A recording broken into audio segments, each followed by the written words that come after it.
Oke, jumpa lagi kita dengan Cak Ompong. Bagaimana Bapak Ibu sekalian serta para sohibulane? Tentu dalam keadaan baik dan sehat. Ya, bagi saudara-saudaraku yang dalam sakit, kiranya diberikan kesembuhan sehingga dapat berkumpul bersama keluarga. Oke, cuplikan video tadi mengingatkan kita satu peristiwa. Ya, tahun 2016, tepatnya tanggal 4 November. Kala itu adalah demo. Ya, kalau Cak Ompong kategorikan sudah demo besar-besaran. Bahkan demo tersebut sampai pagi hari, sampai subuh. Apa yang didemo? Nah, perihal penistaan agama oleh Pak Ahok. Ya, memang saat itu adalah saat di mana sudah mendekati Pilkada DKI Jakarta. Nah, menurut hasil survei saat itu sulit bagi siapapun untuk mengalahkan seorang Ahok. Ya, bahkan ada yang sampai mengatakan hanya Tuhanlah yang mampu mengalahkan Ahok. Nah, nggak lama kemudian mungkin ya salah kata tergelincir dengan ucapannya sendiri. Ya, sehingga dikategorikan menistakan agama. Sontak semua orang protes, bukan warga Jakarta saja, tetapi dari luar Jakarta. Nah, Cak Ompong saat itu ya kita punya kantor itu kalau sudah mendekati ada rencana demo, itu biasanya diliburkan. Ya, kadang-kadang ada enaknya, ada tidak enaknya. Oke, nah memang luar biasa sampai terjadi kebakaran di mana-mana, ya bahkan aparat diturunkan. Sampai yang terakhir adalah marinir turun. Ya, biasanya kalau sudah genting situasi itu bapak-bapak marinir itu diturunkan. Dan mereka-mereka ini dengan sabar, ya santai, tapi rakyat melihatnya ya sangat takut dalam tanda kutip atau bijak. Nah, sehingga demo pun bisa terhenti. Oke, tidak lama kemudian ada yang mengatakan penjarakan Ahok. Ya, ada yang lagi lebih sadis lagi bunuh Ahok. Memang luar biasa saat itu. Ya, tapi ujung-ujung terakhirnya adalah Jokowi mundur, turunkan Jokowi. Jadi kadang-kadang kita bingung, yang salah Ahok, tapi yang disuruh turun Jokowi, yang disuruh mundur Jokowi. Nah, oke, kasus tersebut itu tidak berhenti sampai di situ saja. Bahkan itu makin lama makin besar. Ya, sehingga sampailah kepada 2 Desember yang lebih kenal dengan aksi 212. Wah, itu luar biasa. Luar biasa. Itu belum pernah Cak Ompong melihat ya jumlah manusia segitu banyaknya, mulai dari Monas sampai ya Tamrin Sudirman penuh dengan manusia. Memprotes agar Ahok itu dipenjarakan. Ya kan? Jadi memang kita rakyat saat itu udah memperkirakan akan terjadi ya gejolak sosial hanya karena Ahok. Nah, kita melihat sosok Jokowi yang sangat tenang ya, dengan gayanya menggunakan payung berwarna biru. Makanya ada yang dibilang dengan strategi payung biru, Pak Jokowi mendatangi kerumunan 212 dan memberikan pidato.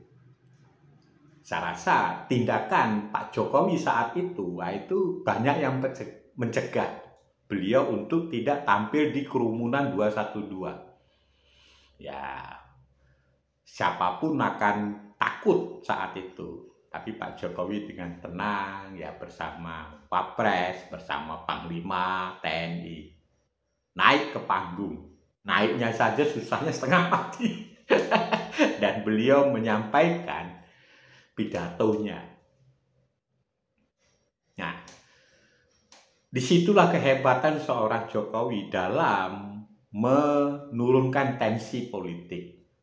Tapi tidak berhenti sampai di situ. Jokowi mengatur langkah-langkah strategi berikutnya agar situasi seperti ini tidak terjadi lagi. Oke, terjadilah Ahok dipenjarakan, Anies naik sebagai gubernur. Ya, naiknya Anies yaitu dikenal dengan bapak politik identitas, jual ayat dan jual mayat. Jadi memang perpolitikan Indonesia paling kotor itu adalah saat Anies menjadi gubernur. Di situ kita terpecah belah. Ya. Kebencian makin lama makin meningkat, ya kan?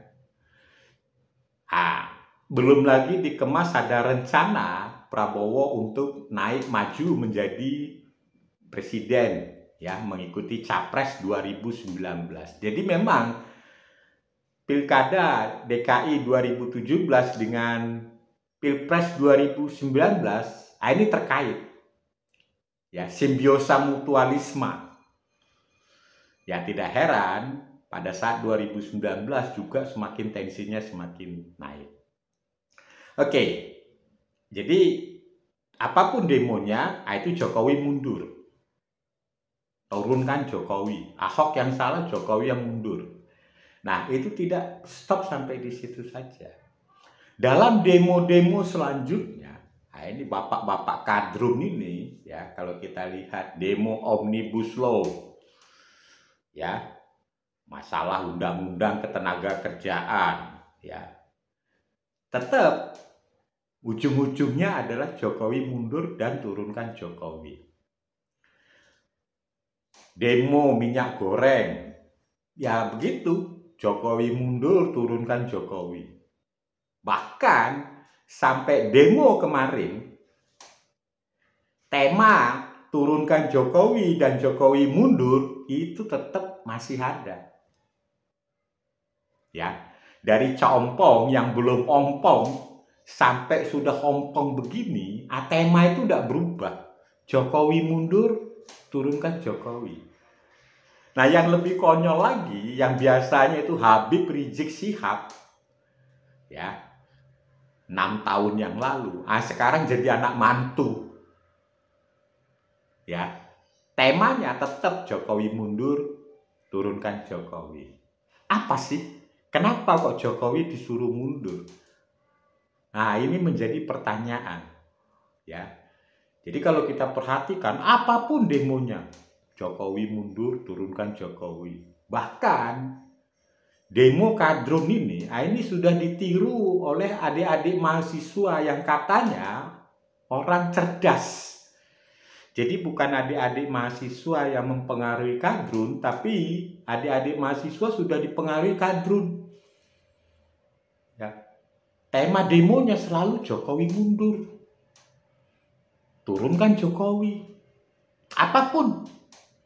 Nanti jangan-jangan kucingnya ditabrak motor, Jokowi mundur. Hidupnya susah, Jokowi mundur. Nah, kenapa tema itu selalu diangkat? Jadi memang menurut analisa dari politikus warung kopi, kekuatan Jokowi ini memang luar biasa. Memporak-poranda, ya, tali temali sumber dana untuk para kadrun. Kita bisa lihat bagaimana pertama kali Pertalite dibubarkan. Dari Pertalite itu ditengarai ada sumber dana untuk para kadrun-kadrun ini. Yang kedua, bagaimana izin FPI, HTI dibekukan, bahkan dibubarkan. Ya. Jadi memang kalau kita lihat strategi Jokowi itu adalah bagaimana menutup keran-keran ya sumber dana atau logistik agar kadrun ini bisa hidup. Nah, jadi kalau kita perhatikan disitulah strateginya Jokowi. Ya, beliau tidak dengan kekerasan, tapi melakukan sesuatu itu dengan kebijakan, dengan aturan. Ya, jadi kalau kita perhatikan, ya menurut Cak Ompong, inilah karma Ahok. Ya, bahwa karma Ahok itu nyata.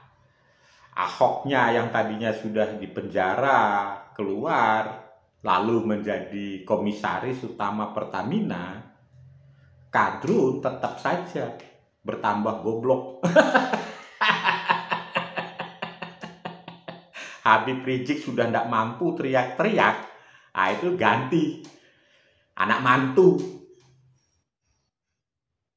Nah kalau menurut saya ya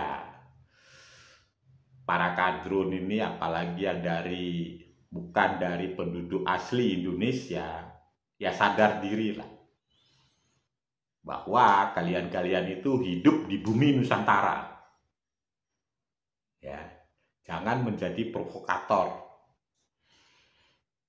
Ya, dan kita juga anak bangsa ini, cara menyelesaikan problem di bangsa kita ini, itu kita sendiri yang menyelesaikan, tidak perlu bantuan orang lain. Kita banyak orang yang pinter-pinter. Sifat toleransi dan gotong royong kita itu ada. Kalau mereka kan punya kepentingan ini, kadrun-kadrun ini. Oke? Jadi kita harus cerdas, khususnya kepada adik-adikku mahasiswa, demolah yang cerdas. Temanya jangan Jokowi mundur melulu. Bosen kita lihatnya. Nggak cerdas. Oke? Terima kasih. Thank you.